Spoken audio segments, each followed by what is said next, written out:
سلام دوستان. ما امروز درباره داروخط چای‌های تیار شده از گیاهان فایده بخش برای بیماری بقم‌ها صحبت می‌کنیم. همچنین درباره خصوصیت‌های فایده‌آور گیاهان گوناگون برای گرفتن التهاب سیستم تکیه‌گاه و حرکت و بهتر کردن فعالیت آن می‌گوییم. بقم‌های ما یکی از قسم‌های آسیب‌پذیر بدن می‌باشند که هر روز وزن و کار زیاد را تحمل می‌کنند که به آسیب آنها و پیدایش بعضی بیماری‌ها آورده می‌رساند. معمولا در بین بیماری بقم‌ها ارتروز، ارتریت یا پداگرا بیشتر به چشم می‌رسند که در سن سال کلانسالی پیدا شده به سختی معالجه می‌شوند.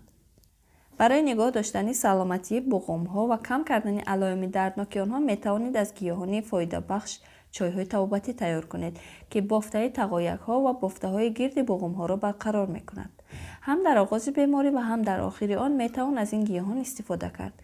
آنها را همچون طبابت علاوگی در برابر طبابت داروگی نیز می‌توان همراه کرد. طبابت بقم‌ها با وقت زیاد نیاز دارد و برای رسیدن به نتیجه مطلوب چای‌های گیاهی یاری می‌رساند. چرا چای‌های گیاهی برای بقم‌ها فایده آورند؟ در این نوشاکی‌های فایده‌ناک همه محصولات لازمه موجودند که برای سلامتی بدن و بقم‌ها نقش مهمی دارند. از زمانهای قدیم این چای‌ها را کلید سلامتی و دراز عمری می‌دانستند. چای را هم می‌توان در حالت گرمی و هم در خنکی‌اش نوشید. خصوصیت خوبی چای گیاهی در آن است که ما تمام محصولات فایده آورش را بعد جوشاندن در ترکیب آب همراه کرده می‌نوشیم که برای هضم و از خود کردن آن در بدن خیلی آسان است. در ترکیب چای‌های گیاهی چی موجود است؟ ویتامین‌ها و مینرال‌های گیاه، پیگمنت‌های رستنی، آنتی اکسیدانت‌ها، پیوستگی‌های افیری، ماده‌های دوبلی. رویخط چای‌های گیاهی برای کسانی که مدت طولانی از درد بقم رنج می‌برند بهترین واریانت است که استفاده داروها فقط مدتی معین به درد آنها تاثیر دارد و خلاص. آماده کردن این نوشاکی‌ها در شرایط خانه وقت یا پول زیاد را طلب نمی‌کند. در برابر این نه تنها به بقم‌ها بلکه به تمام بدن فایده‌های بیشمار می‌آورد. ویتامین‌ها و آنتی اکسیدانت‌های ترکیب چای نه تنها کار سیستم تکیه و حرکت را خوب می‌کند بلکه تاثیرش به دیگر عضوها هم می‌رسد. آنها کار دل و سیستم رگ‌های خونگرد را خود کرده هضم خوراک را سرعت می‌بخشند و مانع زود پیرشوی بدن می‌شوند. چای گیاهی که به طور درست تیار شده است چنین خصوصیت‌ها دارد: ضد میکروبی، ضد التهابی، برقرار کننده ایمونیته، به اعتدال آورندگی و با قوت کنندگی بدن. کدام گیاهان برای سلامتی بقم‌ها لازمند؟ تعداد چنین گیاهان که به فعالیت سیستم تکیه‌گاه و حرکت تاثیر دارند خیلی زیاد است. بعضی از آنها را که در ترکیب ویتامین و مینرال بای دارند انتخاب کرده برای شما میگوییم. کراپیوا یا که گزنه. این رستنی را برای طبابت همه عضوها استفاده میبرند. مواد گوناگونی دارد که التهاب بقم‌ها را کم کرده حس درد را پست میکند و مبادله ماده‌ها را در بافته‌های بدن به اعتدال میآورد. در ترکیب گزنه کسلت‌های مرچه موجود است که خونگردش و با مواد غذایی تامین شوی بافته‌های بقم را افزایش می‌دهد. همچنین در ترکیب این رستنی ویتامین‌های گروه B، C و E، آنتی اکسیدانت‌ها و محصولات دوبلی، میکروالمنت‌ها، سینک و کلسیم موجود است. بنفشه سرنگه یا که فیالکا. این رستنی را در وقت شکفتنش جمع آوری کرده در جایی که هواگذار است خشک می‌کنند. در این حالت همه خاصیت‌های شفابخش فیالکا با مدت دور و دراز نگاه داشته می‌شود. چایی که از فیالکا تیار می‌شود خاصیت پیشابرانی دارد. کسلت‌های پیشاب و نمک‌ها را برآورده ورم را برطرف می‌کند. این خاصیت فیالکا برای مقابله با پداگرا و ارتریت روماتویدی کمک می‌کند.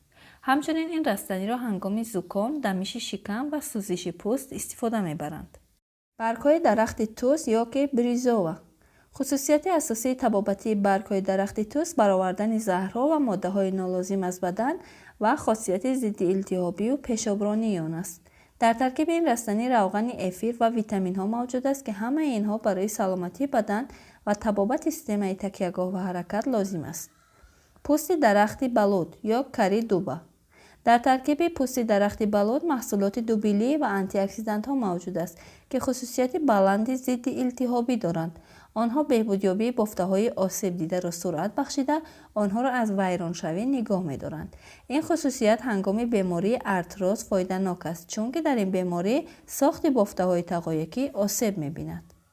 چای تیار شده از پوست درخت بلوط برای درد بقم‌ها فایده کرده خاصیت ضد میکروبی آن برای مبارزه با باکتریا و ویروس‌ها یاری می‌رساند. این نوشاکی برای بهبودیابی بافته و برقرارشوی ساخت آنها یاری می‌رساند. نعنای تیز یا میاتا پیرچنایا.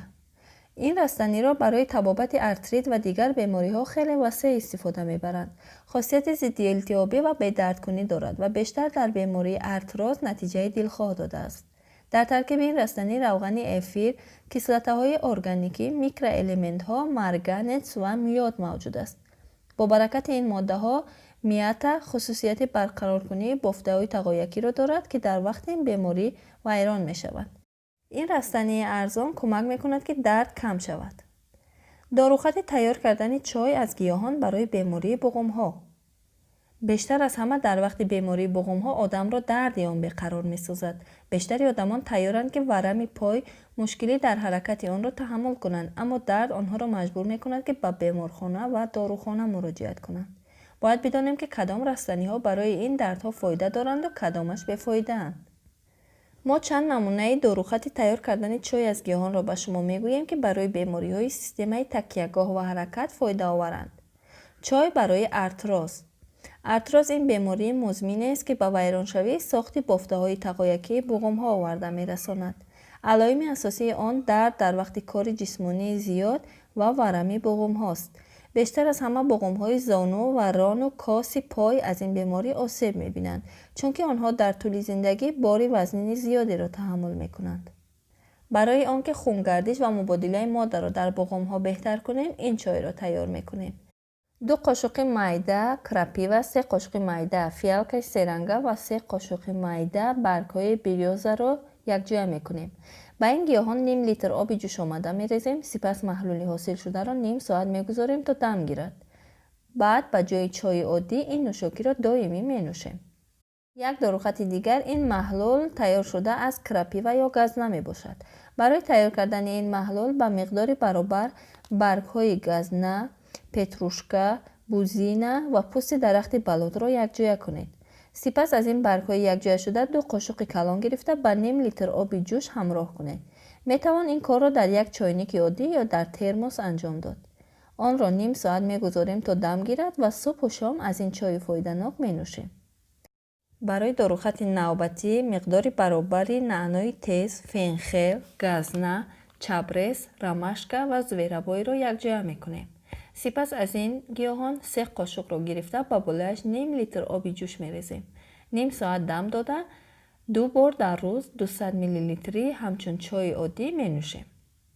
یکجایی این گیاهان در این محلول ها تاثیر همدیگرشان را با قوت‌تر میکند.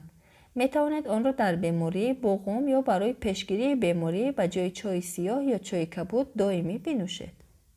چای هنگام ارتریت. ارتریت با آن فرق می کند که اساس این بیماری در آن است که بافته های بقم ها التهاب می گیرند و درد آن نه تنها هنگام کار بلکه در حالت آرامی هم آدم را بیقرار می کند. حتی بعضا شبها هم پیدا می شود. برای کم کردن این ناخوشی چای نوبتی یاری می رساند. 2 قاشق کلان کراپی و گل‌های بوزینه، 1 قاشق میوه ارچه، 1 قاشق گل‌های کالندولا و 4 قاشق برگ‌های بریوزا را یکجا می‌کنیم. سپس از این برگ‌های آمیخته شده 3 قاشق گرفته با بالای آن نیم لیتر آب جوش آمده می‌ریزیم. آن را نیم ساعت دم داده محلول تیار شده را در وقت اوج بیماری ارتریت روماتویدی تا کم شدن علامت‌هایش بنوشید. همچنین برای گم کردن درد در بقم‌ها و موشک‌ها چای تیار شده از برگ‌های کراپی و ملیسا و اسمرودینه کوهی یاری می‌رساند.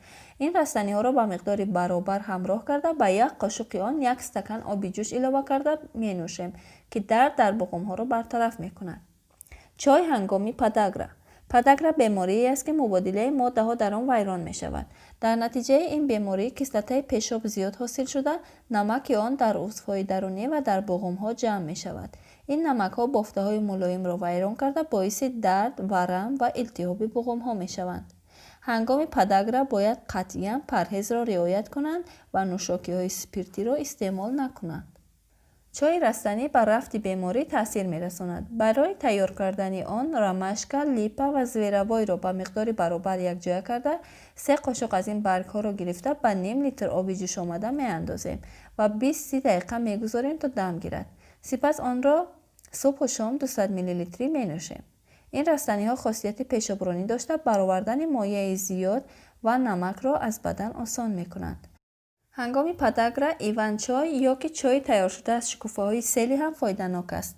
برگ‌های خشک شده این رستنی با چای کبود مانند است. آنها را به اندازه نه آنقدر زیاد در چای‌نیک چای نوشی یا به اندازه یک قاشقچه به یک استکان آب اضافه کردن ممکن است. ضررها و ضد نشاندادها: چای از رستنی‌ها به خاطر خصوصیت‌های خوبش فایده‌های زیاد به ارگانیسم دارد. این نوشاکی‌ها اساساً ضد نشانداد ندارند و برای بسیاری از بیماری‌ها توصیه می‌شوند. اما بیماری‌هایی هستند که هنگام آنها بعضی رستنی‌ها را با احتیاط باید استفاده برد. هنگام آلرژی به یکی از این رستنی‌ها یا در وقت بیماری‌های وزنین گرده‌ها، واریکوز وریدی پای‌ها، حامله‌داری، برای زنان شیرده و کودکان تا 17 ساله خوردن این نوشاکی‌ها باید محدود باشد. برای آنکه تأثیری بد نرسانند نباید چای را زیاد تلخ کنیم یا رستنی درونش را زیاد اندازیم. اگر خوردنش ضرر بیارد یا اینکه مشکل باشد میتوان به طور سطحی مثلا به عنوان حمام برای پایها یا کمپرس از آن استفاده برد. این نوشاکی‌ها خستگی را برطرف کردن موشک‌ها را آرام می‌کنند و درد را می‌گیرند. این چای‌ها را دائمی استفاده برید چون که نه تنها به بقم‌ها بلکه به تمام بدن فایده‌های خود را می‌رسانند. نوشیدن آنها سلامتی را بهتر کرده فعالیت روزانه را زیاد می‌کند.